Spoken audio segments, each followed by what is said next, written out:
আসসালামু আলাইকুম। এবিসি স্কুলের পক্ষ থেকে আপনাদের সবাইকে স্বাগতম। আজ আমি নবম শ্রেণীর নতুন কারিকুলাম এর 2.3.3 নিয়ে আলোচনা করব।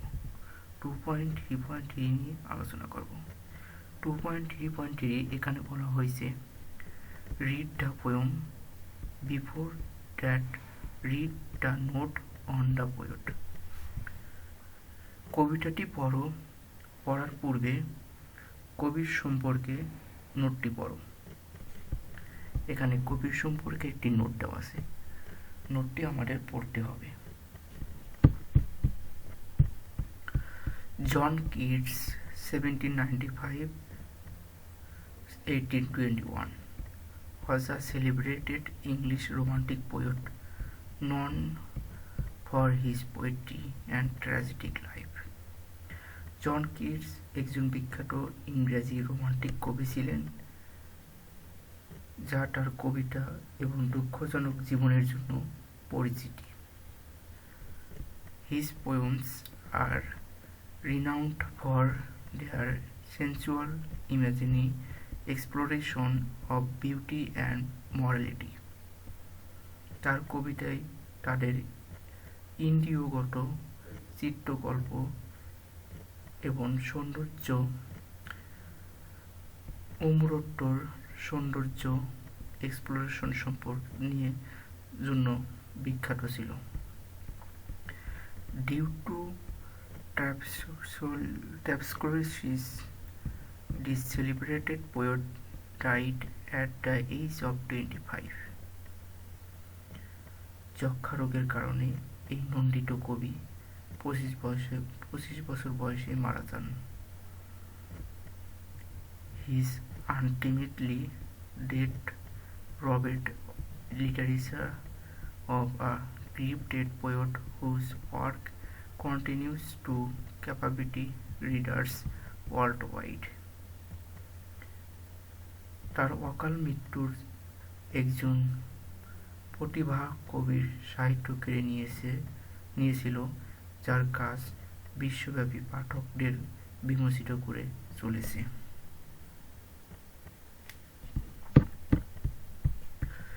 এখন আমরা কবিতাটি বাংলা অনুবাদ সহ পড়ব। তো এখানে একটি জন কিটসের একটি বিখ্যাত কবিতা দেওয়া আছে, অন দ্য গ্লোসোফার অ্যান্ড ক্রিকেট। ঘাসফড়িং এবং পোকামাকড় উপরে একটি কবিতা, জন কিটসের একটি বিখ্যাত কবিতা এখানে দেওয়া আছে, সেটি এখন আমরা বাংলা অনুবাদ সহ পড়ব। তো বাংলা অনুবাদ সহ নোট করে রেখেছি, সেখান থেকে পড়ে আপনাদেরকে আমি শোনাবো।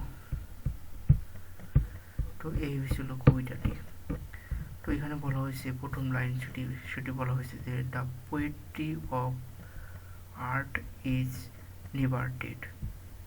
পৃথিবীর গান কোনোদিনই শেষ হয় না। এখানে পোয়েট্রি বলতে গানকে বোঝানো হয়েছে, এখানে কিন্তু পোয়েট্রি বলতে কবিতা বোঝানো হয় না, এখানে গানকে বোঝানো হয়েছে যে পৃথিবীর গান কখনো শেষ হয় না। এরপর বলা হয়েছে when all the birds are faint with the hot sun. যখন সমস্ত পাখিরা ক্লান্ত হয়ে পড়ে সূর্যের প্রখর তাপে। And hide in cooling trees a voice will run. এবং শীতল গাছে লুকিয়ে পড়ে, যা বাঁশ ছাইনায় একটি কণ্ঠস্বর ছুটে বেড়ায়। From hedge to hedge about the new mead. এক ঝোপ থেকে অন্য ঝোপে নতুন করে ছাঁটাই করা তৃণভূমিতে। That is the grasshoppers, he takes the lead.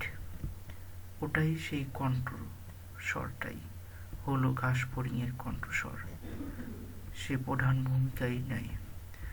In summer luxury he has never done. কৃষ্ণের বিলাসিতাই কখনো শেষ হয় না। এরপর পরের লাইনে বলা হয়েছে with his delights for when tried out with fun. তার আনন্দ কারণ যখন আনন্দ করতে করতে ক্লান্ত হয়ে পড়ে। he rests and at his beneath some pleasant wood. সে ঘাস ফড়িং হি দ্বারা ঘাস ফড়িংকে বোঝানো হয়েছে। সে অথবা ঘাস ফড়িংটি আরামে বিশ্রাম নেয় কিছু মনোমর আগাছার নিচে। The poetry of art is chasing never. পৃথিবীর গান কোনোদিন স্তব্ধ হয় না। On a long winter evening when the frost, এই নির্জন শীতের সন্ধ্যায় যখন কুয়াশা, has rooted a silence from the stroke their shields, নিস্তব্ধতার সৃষ্টি করে অগ্নিকণ্ঠের পাশ থেকে বেশে ওঠে অর্থাৎ ডাক শোনা যায় ঘাস পড়িনি। The cricket songs in boomed increasing ever, ঝিঝি পোকার গান ক্রমশ বাড়তে থাকা উৎসটায়। And seems to on in rose in a half lost, তন্দ্রছন্ন অবস্থায় অর্ধচেতন কোনো মানুষের কাছে মনে হয়। এরপর বলা হচ্ছে the grasshoppers among some grassy hills, ঘাস ফড়িং এর গান ঘাসের ঢাকা পাহাড়ের মাঝে। তো এই কবিতার কিছু ইম্পর্টেন্ট ওয়ার্ডস আমি নোট করে রেখেছি, সেগুলো চাইলে আপনারা নোট করে নিতে পারেন। যেমন এখানে পোয়েট্রি মানে কবিতা, কিন্তু এটি কবিতা অর্থে ব্যবহার করা হয়নি, এখানে গান অর্থে ব্যবহার করা হয়েছে। ফেইন্ট মানে অজ্ঞান বা দুর্বল, হাইড মানে লুকানো, কুকিং ট্রিজ মানে গাছের শীতল ছায়া, হিটস মানে ঝোপঝাড়, নিউ মুন মানে সদা কাটা হয়েছে এমন, মেড মানে তৃণভূমি বা চারণভূমি, গ্রাসহোপার ঘাস ফড়িং, লিড মানে মুখ্য ভূমিকা পালন করা, লেকচিকারি মানে প্রাচুর্য ও আনন্দ বিলাস, ডন উইড মানে হাল ছেড়ে দেওয়া শেষ করা, অ্যাডিস আরামে, প্লেজেন্ট মানে আনন্দদায়ক, উইড মানে আগাছা, সেসিং মানে থেমে যাওয়া, লোন মানে একাকী বা নিঃসঙ্গ, ফরেস্ট মানে কুয়াশা। তারপর আছে রোফট মানে সৃষ্টি করা, স্টোভ মানে গরম ঢাকা চুন্নি, সিনিং মানে তীক্ষ্ণ বেরিয়ে আসা,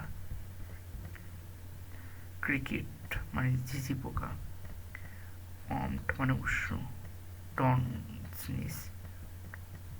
তন্দ্রছন্দ, গ্রেসি মানে ঘাসের ঢাকা, হাফ লস্ট মানে অর্ধঘুমন্ত। তো এই ছিল ইম্পর্টেন্ট কিছু ওয়ার্ড। তো এখানে পুরো কবিতাটি যদি আমি আরো একবার সামারি করি তাহলে বলা যায়, যদি আমরা এক কথায় বলি তাহলে এই কবিতাটি মূলত কবি ফড়িংকে গরম গ্রীষ্ম এবং ঝিঝি পোকাকে পছন্দ শীতের প্রতীক হিসাবে তুলে ধরেছেন। মানে গ্রীষ্মকাল এবং শীতকালকে এখানে তুলে ধরা হয়েছে দুটি পোকার মাধ্যমে। তো এরপরে আমরা এখন আমাদের যে মূল টেক্সট বুক এর পরের যে 2.3.4 আছে, এই 2.3.4 নিয়ে আমরা এখন আলোচনা করব। এখানে বলা হয়েছে যে কবিতাটি দলে আবার পড়ো এবং এই কলামের দেওয়া ধ্বনিগুলো সাউন্ড ইমেজিংগুলোর সঙ্গে বি কলামের দেওয়া বর্ণনাগুলো মিল করো। তো কলাম এ আর বি দেওয়া সেগুলো মিল করতে বলেছি। তো আমি এখানে শুধু অ্যান্সারগুলো বলে দিচ্ছি, যদি অ্যান্সারগুলো না বোঝো তাহলে পরবর্তী কমেন্ট করবে এবং আমি ইনশাল্লাহ বুঝিয়ে দেবো। এখানে এই কলামের সাথে মিল হবে হয়েছিল কলাম এই সাইডে বি কলামের 3 নম্বর, এরপর কলাম বি এটি মিল হয়েছিল কলাম 5 নম্বরের সাথে, এরপর কলাম সি এটি মিল হবে 1 নম্বরের সাথে, এরপর কলাম ডি এটি মিল হবে 2 নম্বরের সাথে, এরপর কলাম ই মিল হবে কলাম ই মিল হবে হলো 4 নম্বরের সাথে। আবার বলছি, কলাম এ মিল হবে 3 নম্বরের সাথে, কলাম বি মিল হবে 5 নম্বরের সাথে, কলাম সি মিল হবে 1 নম্বরের সাথে, কলাম ডি মিল হবে 2 নম্বরের সাথে, এরপর কলাম সি মিল হবে 4 নম্বরের সাথে, 5 নম্বরের সাথে। তো এই ছিল আজকের আমার এই ক্লাসের আলোচনা। যদি ভালো লাগে তাহলে অবশ্যই ভিডিওটি শেয়ার করবেন এবং লাইক কমেন্টের সাথে থাকবেন। সম্পূর্ণ ভিডিওটি দেখার জন্য ধন্যবাদ।